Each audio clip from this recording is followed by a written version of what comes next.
I've now done over 1,000 property deals and I've got many tenants, many properties, many guests, developments, land. But did you know that if you took away everything from me but just left me with one hotel, just one of my hotels, I'd be able to sustain the life that I have now. And that's why I think that the hotel market is a very profitable, good business. But did you know that you can get into the hotel business with very little money? Because you don't have to own the hotel, you can control it. This is how Premier Inn and all the big chains generally work. And what I'm doing now is actually showing my academy members and my students how to get into the hotel business. So this was a social experiment. This was with Marcin and his wife, and they took on a hotel in Hull. So let's find out how they did it and how they're getting on.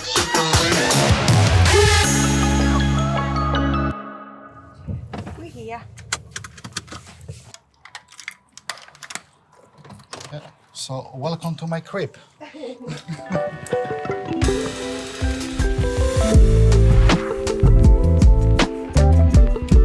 My name is Marcin, and together with my wife, Kasha, we're on the Vesta Property Solutions, and we specialize in service accommodation in Hull. We base our business in Hull, where we've been living for like last 20 years, so we know the area, we know basically where we can invest. Or when I calculate portfolio, it's over £3.1 million. So we are in Hull, outside our hotel, Amber Hotel.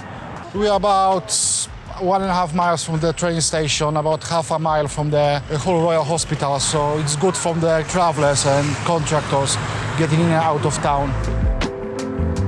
So, come in.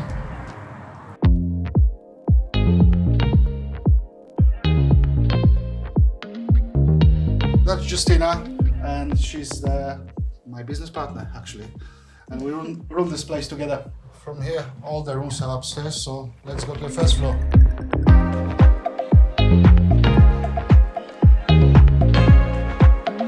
It's basically hands-off business as well. When you've got the contractors, we only work a few hours a week. When we were on the academy dinner, and I was asking like people, how do you get the contractors and how do you know that the contractors will be there? You know, you just need to search, you know, the companies which are here. And this is what we did, so like a bit of research, but obviously with the help of other people as well. Yeah. So it's 18 rooms, 17 of them are fully occupied. We keep one spare, which we sometimes rent out. So it's 100% occupancy from the day one. We pick up the key for it in January 2025. And from the 1st of January that year, we had every single room occupied by the people working for the wind turbines in Hull.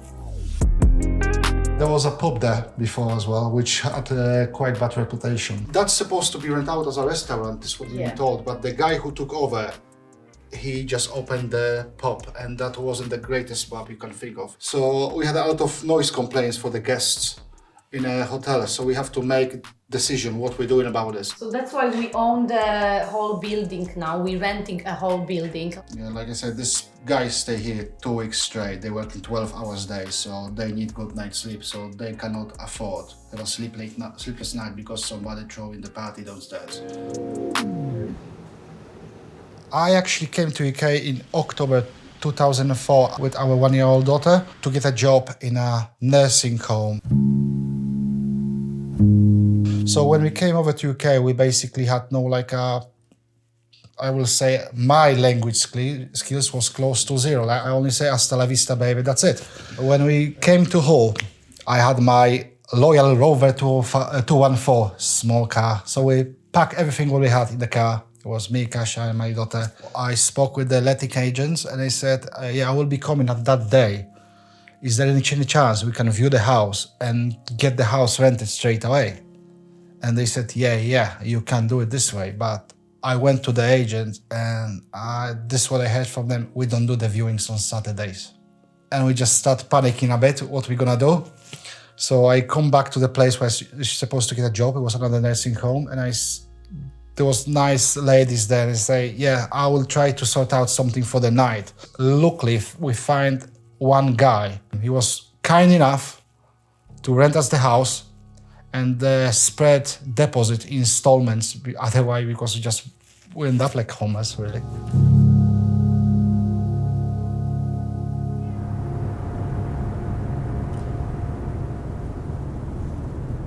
thing is, we didn't convince the landlord. Landlord convinced us to take it. Our first deal after joining the crash course was actually the hotel. That was on the rent-to-rent service accommodation crash course. And one of the tasks you got, it's calling the landlords about the properties you can rent out as a service accommodation. Justine actually rang the guy about two-bed flat in town. I don't know if you make good impression on him or something like that. He said, oh, so if you got so much experience and we got a hotel in Hull, if you will be interested. And we said, yeah, we can go for it. We rent these rooms for £30 a night per room. But all of them are fully occupied on a long-term basis. We took that decision that we're gonna take less per room, but in longer perspective, we can learn how to run the hotel, how to run the business, because we didn't have like a hotel background whatsoever. Get a little foyer downstairs for them when you get a sofa, TV, and they have PlayStation there so they can use. But one of the things for them to take over the hotel was communal space, which you have to build for them. We got the answer in, I think it was 14th of December, that they're gonna take the hotel. But the thing is, they need a communal kitchen and a communal eating space. So that's the kitchen we built for them. The kitchen, they work on it, progress. There was no walls basically here. We put all new plasterboards. We have to chase for the cables. We have to put new plasters, new doors, everything have to be brand new. So turnover every month is between 14,500 to 15,000 per month. Between 14, 15, and they will stay for like about 14, 15 months. When we get the place in, we pay rent for the first month and 1 month deposit for it. Yeah. And sign the 7 years commercial lease contract on the place. So basically with the commercial lease, we have to take over of all the upkeep and maintenance of the place. And the landlord basically just take the care of the bare shell.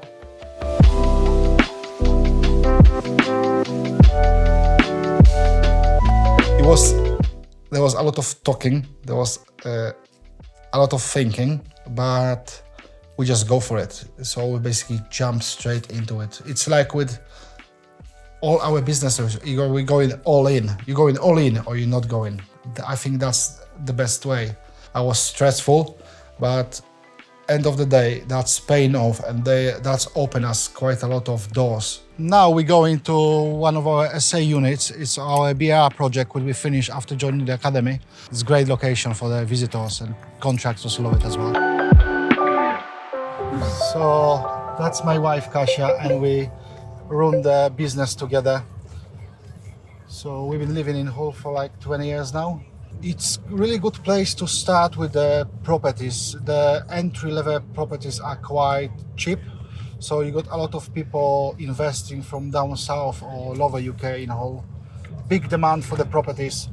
We got a lot of big businesses around. We got Siemens, we got Amazon, which opened massive hub just outside town, and they bringing people from all over UK to work.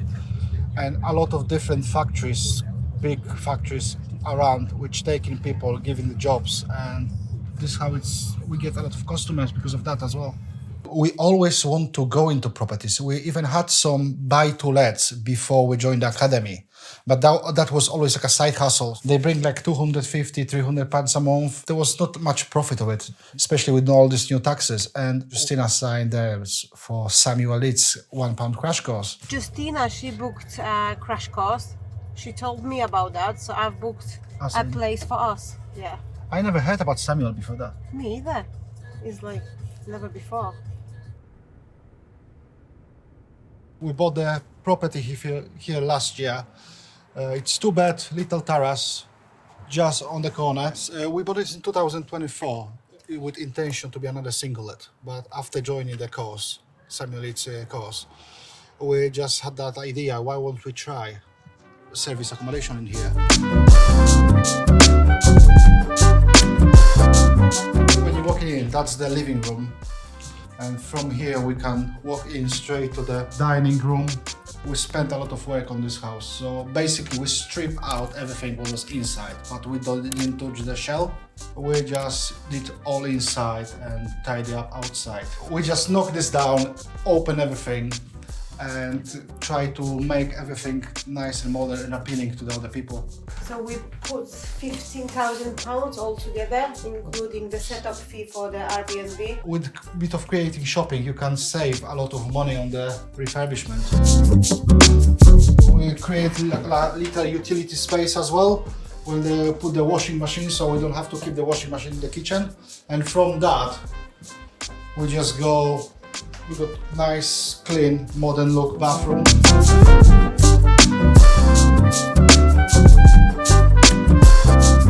purchased for 65. We spent 15 on refurb, so that's cost us 80,000 plus the stamp duty, legal fees, so about 84 altogether. And after 6 months, we have a valuation for the house with the prices exceeding 120,000, so we pull out all the money out and we get 66,000 extra profit, like a pocket money for the time we spent on refurbishment. Yeah, when you join the academy and you start learning about all these different strategies, how you can recycle your money, and you think, yeah, why I never did that before? Why I never think about this before? It's so simple. That's give you the opportunity to invest in a house, buy the house, refurbish it, and put most of the money out, or maybe all of the money out, what we did with this house. So you basically get the house for free. When I calculate the occupancy, so because we've got the 8 service accommodations, so the occupancy never dropped down below 90. This is what we're aiming for. So I'm quite all the time in contact with the companies, so I'm Because you're always on the ball, you're always on the case. yeah, I'm trying my best.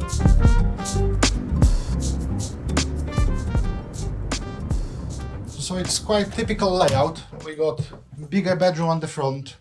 We make some working space for the people coming here. So that's my work as a dressing table, like a workspace, so you can work here on the laptop. And at the back, we got another bedroom. It's another double. We decided to put 2 single beds in it.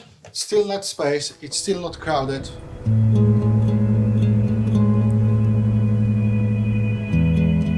Before I joined the academy, actually, before I went even on a crash course, like many people, I was thinking, is it actually real? In our academy, everybody treats itself as a family, really.